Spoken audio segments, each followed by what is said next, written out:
maisha ya Mzee Mtei yanasadifu pia hata mambo yanayoendelea kwa sasa.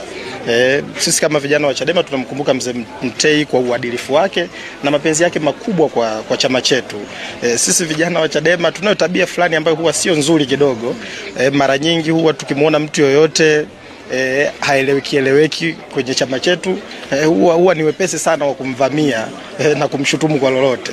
Sasa nimetoa huo mfano kuonesha kwamba Mzee Mtei alikuwa ni mwadilifu na alikuwa anaipenda sana Chadema. Katika historia ya maisha yake, iwe kwa bahati mbaya, iwe sirini, iwe hadharani, upendo wake kwa Chadema haujawahi kuwepo mashakani. Kwa ni miongoni mwa kitu ambacho sisi vijana wa leo wa Chadema tunamkumbuka Mzee Mtei kwa hilo, kwamba alikuwa ni mtu ambaye ukiachana kwamba alikiasisi chama, lakini katika historia ya maisha yake yote aliendelea kuipenda Chadema, na hakuna mahali kokote ambako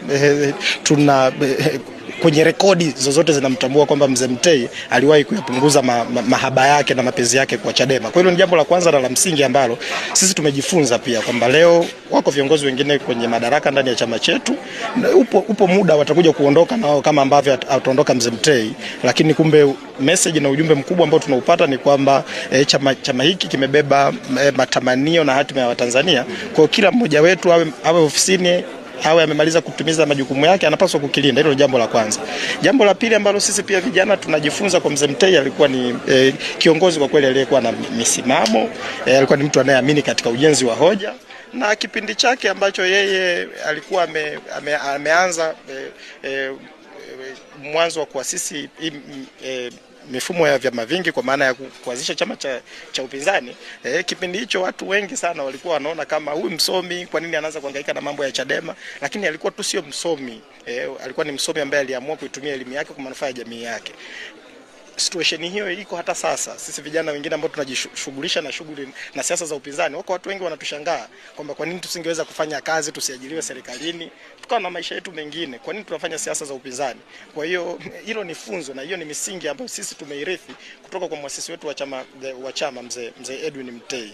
Kwa hiyo jumbe kama hizo zinatufanya na tunamshukuru Mzee Mtei kwa sababu hizo tabia zake binafsi kwa kweli tunaamini kwamba ndo zilitengeneza misingi ya chama chetu. Chama chetu ni chama ambacho kinapenda wasomi, kinawapa nafasi wasomi, kama ambavyo Mzee Mtei mwenyewe alikuwa msomi na kaingia kwenye siasa za upinzani, na tunamshukuru Mungu miiko hiyo bado haijapotea mpaka leo. Chama chetu kimekuwa ni chama ambacho kwa kweli wasomi wanakikimbilia.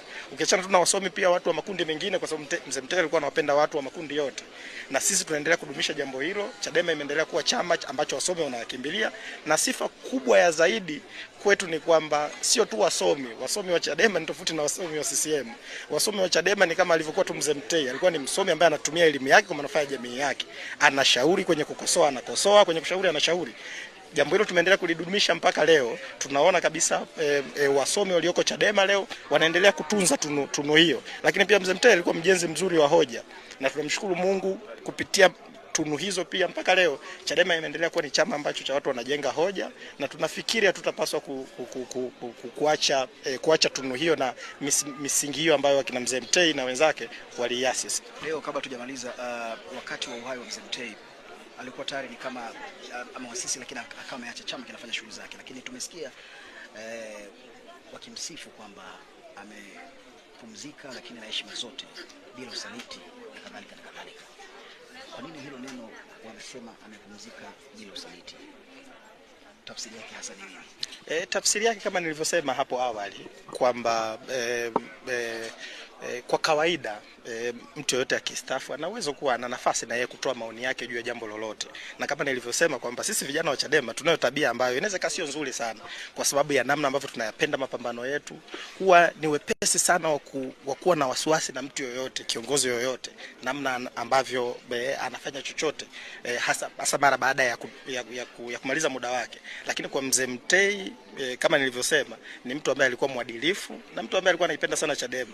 Ndio maana hata kwa tabia yetu hiyo ya kuweza kuangalia watu kwa jicho lolote, kwa Mzee Mtei haijawahi kusemwa kokote, iwe sirini iwe hadharani, kwamba ni mtu ambaye aliwahi kuikatia tamaa Chadema. siku zote za maisha yake alionyesha anakipenda chama hiki na aliendelea kukiombea, na mara zote, na sisi tuko proud kwa kweli. Sisi vijana wa Chadema tuko proud kwa chama hiki kwa sababu tunaamini waliokianzisha walikuwa ni wazalendo kweli na ni watu ambao walikuwa wanaitakia mema taifa hili. Kwa sekunde chache tukimaliza leo, wakati huu wa maombolezo haya ama send off ya mwisho kwa mzee Edwin Mtei, unapeleka ujumbe gani kwa vijana wa Chadema na Watanzania wote ambao ni wapenda mabadiliko na wanapenda demokrasia kweli? Vijana wa Chadema ni lazima tutambue kwamba kila kizazi kinaandika historia yake.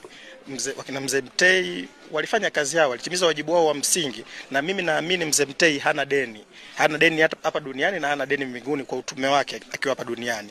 Alitimiza wajibu wake wa msingi wa kuasisi hiki chama. Sisi wengine leo, kizazi cha leo, vijana wa leo, tumerithi chama hichi, tumekipokea chama ambacho kwa kweli kimebeba matumaini ya Watanzania. Kwa wajibu wetu ni kuhakikisha zile ndoto ambazo wakina mzee Mtei walikuwa wanatamani siku moja waje kuiona Chadema imefika mahali fulani, ikiwa ni pamoja na kulichukua hili taifa na kuliongoza taifa hili, kwa sababu kwa ukweli Chadema ni chama ambacho kinaungwa mkono na Watanzania, na kazi pekee tuliyobaki nayo kwa sasa ni kupigania katiba mpya kwenye taifa letu ili iwe rahisi sasa hizo ndoto za mzee wetu wakina mzee Mtei ziweze kutimia, na naamini huko watakapokuwepo mzee Mtei na waasisi wengine wa chama chetu, siku Chadema ikichukua dola watakuwa na furaha sana, na siku tukiacha utume huu wa kupigania uhuru, haki na maendeleo ya Watanzania, nafikiri hawatatuelewa huko tuliko, na nafikiri mizimu yao kama tukiwa tunaamini katika hayo itatusumbua sana.